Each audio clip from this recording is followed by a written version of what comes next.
Welcome back to the channel, everybody. My name is Vic. I'm an artist in Gloucestershire, and today I'm going to be showing you something, again, going back to 1985. I did a video a little while ago, actually, of another painting in 1985, and I found something I hadn't seen since then. So it's this one here. But before we get on to this painting, I just want to say thank you very much for everybody who's contacted me and continues to support the channel. It's kind of mind-blowing that anybody is even interested in what I do. And one of the reasons I'm actually putting this channel together really and doing stuff each week is, it sounds a bit selfish, but I've been painting for well over 40 years now, and this is probably the only way I can get out and reach people to have a look at the work, because I'm probably never going to be offered the opportunity to exhibit work to a volume of people. And so this is my kind of way that I can only think of to try and reach everybody. So thank you very much for tuning in, and I hope you like what you see. I'll be taking you back years ago and also back into the present day with things that I'm doing at the moment. So going back to this painting here, now this is actually on board. Now it's quite funny actually, because years and years ago, materials are quite hard to come by really. I mean, we didn't have any sort of money growing up when I was a kid. So what I used to do is just paint on anything. I mean, years ago when I was kind of young, my dad was a sales rep in a company, and he used to let me paint on the back of his old sales order books and things like that, or draw. And anything I could get my hands on to draw, I used to, because we didn't have like drawing paper and stuff like that. It was just like scraps of paper. And this is kind of a good example actually, because this board isn't actually drawing board. I've got a feeling it was part of a promo for something, just a bit of cardboard. I actually remember going back, further back than that, kind of in the 70s.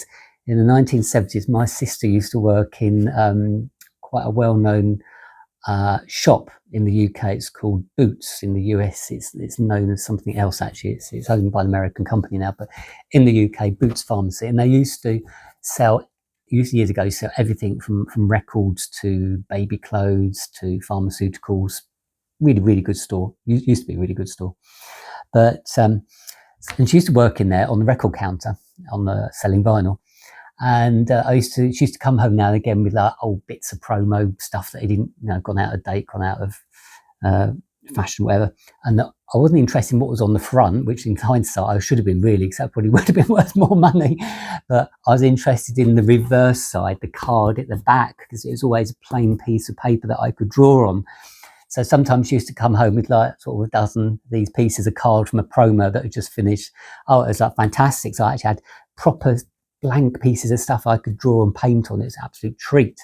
So that was back in the 1970s. Similar thing actually when she worked in Burton's is still going actually. She worked in Burton's as well, and used to bring me home bits of card and stuff from the promos that had been in the window, and I used to draw on the back of those as well. Anyway, moving on. This particular painting I did in 1985. Now I'm going to show you this kind of close up. Now back in 1985, materials are quite different actually. In that this was one of the first times I'd ever seen like illuminous kind of marker pens.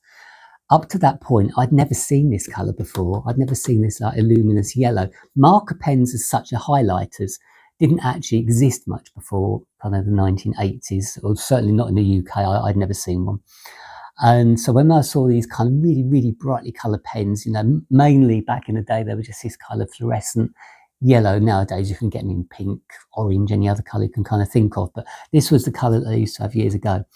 So I was using black a lot in those days, and I will put a still up of this in a second. It's not in great condition if you take a closer look, but it will give you a good idea of what it's like. And so I created this painting here. It's kind of, as usual, it's kind of a mix. So some of it is kind of freehand, and then some of it is quite sort of geometric with these kind of lines going through. And that's something I used to do quite a lot, and I still do actually. And when I do those kind of lines to kind of partition the painting, if you like.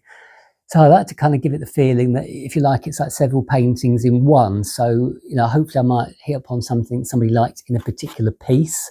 So you might like this piece, not that piece, or vice versa. It's very hard to say. But with a lot of my work, it's kind of compartmentalized, I suppose, if that's the right word. I just made that up. But it's in little sections, really. And I quite like doing things like that, because it just makes it a little more interesting, and also makes it a bit easier to actually draw as well, because you can concentrate on one bit in particular, get that sorted, and then you can go to the next bit instead of having to tackle the whole thing in one foul swoop. And that's something that's quite kind of useful to do actually if you're starting out doing abstract, is mainly kind of concentrate on parts of the painting. Don't worry about the whole thing altogether, because you can do that at the end if you want. It's the bit in between. I always think like the 10% at the beginning is kind of important, so you get your background, decide what you're going to do. The 80% is the main bulk of what people are going to see, and the other 10% is going to be the finishing touches really. So it's going to be your outlining, touching up anything, making certain things bolder, highlighting other areas, so you can tweak a lot at the end. But because by the time you get to that stage, you've got the actual composition in place, you know what you've got, so that gives you a good opportunity to finally tweak things really.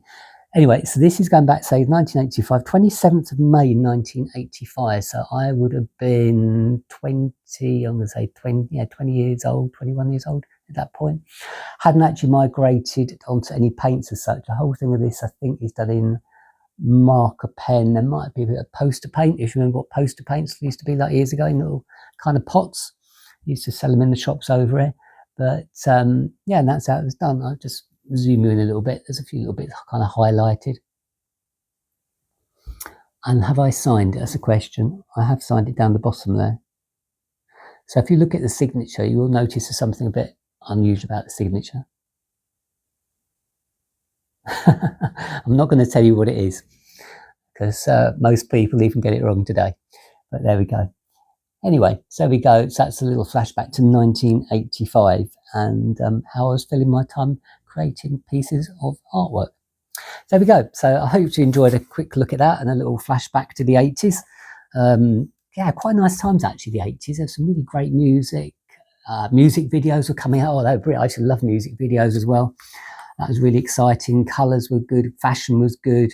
Everything was kind of exaggerated, brighter than bright. Yeah, really nice time. Really enjoyed the 80s. So let me know if you enjoyed the 80s as well. Were you around in the 80s? Probably even not. I don't know. Now I'm feeling really old. But yeah, so anyway, flashback to the 80s. I hope you enjoyed that little step back in time with me. So if you want to give it a thumbs up, subscribe to the channel, be most grateful for that. And of course, if you want to drop me a line about anything you've seen on the video or the channel, by all means do so. Thanks for tuning in. I really appreciate your support. So take care, everyone, and I shall see you in the next video. Okay, bye for now.